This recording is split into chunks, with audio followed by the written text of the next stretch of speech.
ഇന്ന് ജനങ്ങളിൽ പലരും മറ്റാളുകളെ വിലയിരുത്തുവാനും അവരെക്കുറിച്ച് അഭിപ്രായങ്ങൾ പറയാനും അവരുടെ മേൽ വിധികൾ കൽപ്പിക്കാനൊക്കെ ധൃതി പിടിക്കുന്നതായിട്ട് നമുക്ക് കാണാൻ സാധിക്കും. ഒരുപക്ഷെ അവരെക്കുറിച്ച് കൃത്യമായി പലതും മനസ്സിലാക്കാതെ മറ്റു പലതും പറഞ്ഞു നടക്കുന്നത് നമുക്ക് കാണാൻ സാധിക്കും.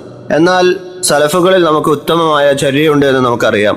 അവരിൽപ്പെട്ട അമീറുൽ മുഅ്മിനീൻ ഉമർ റളിയല്ലാഹു അൻഹുവിന്റെ അടുക്കൽ ഒരാൾ വന്ന് തന്റെ ചില ആവശ്യങ്ങൾ അറിയിച്ച സാഹചര്യത്തിൽ അദ്ദേഹം പറയും, എനിക്ക് നിന്നെ അറിയില്ല, പക്ഷേ എനിക്ക് നിന്നെ അറിയില്ല എന്നുള്ളത് നിനക്ക് ഒരിക്കലും ദോഷം ചെയ്യുകയില്ല. നീ എനിക്ക് അറിയാവുന്ന, നിന്നെ നല്ലവണ്ണം അറിയാവുന്ന ഒരാളുമായി വരിക. അങ്ങനെ അയാൾ പോയി മറ്റൊരാളായിട്ട് വരും. അയാളോട് ഉമർ റളിയല്ലാഹു അൻഹു ചോദിക്കും, നിനക്ക് അവനെ അറിയുമോ? അപ്പോ അയാൾ പറയും, എനിക്ക് അറിയാം അമീറുൽ മുഅ്മിനീൻ. എന്തിനെ കൊണ്ടാണ് നിനക്ക് അവനെ അറിയാവുന്നതെന്ന് ചോദിക്കും. അപ്പോൾ അയാൾ പറയും, എനിക്ക് ഇവനെ നന്മയെ കൊണ്ടാണ് അറിയാവുന്നത്, നല്ല ആളായിട്ടാണ് ഞാൻ മനസ്സിലാക്കുന്നതെന്ന് പറയും. അപ്പോൾ അദ്ദേഹം ചോദിക്കും, നീ ഇവന്റെ അയൽവാസിയോ മറ്റോ ആണോ? ഇവൻ പ്രവേശിക്കുന്നതും ഇറങ്ങുന്നതും എന്ന് തുടങ്ങി അവന്റെ പല പ്രവർത്തനങ്ങളും നേരിട്ട് കണ്ട് നീ അവനെ മനസ്സിലാക്കത്തക്കവണ്ണം? അപ്പോൾ അയാൾ പറയും, അല്ല. അപ്പോൾ ഉമർ റളിയല്ലാഹു അൻഹു ചോദിക്കും, നീ അവനുമായി എന്തെങ്കിലും പണമിടപാടുകൾ നടത്തിയിട്ടുണ്ടോ?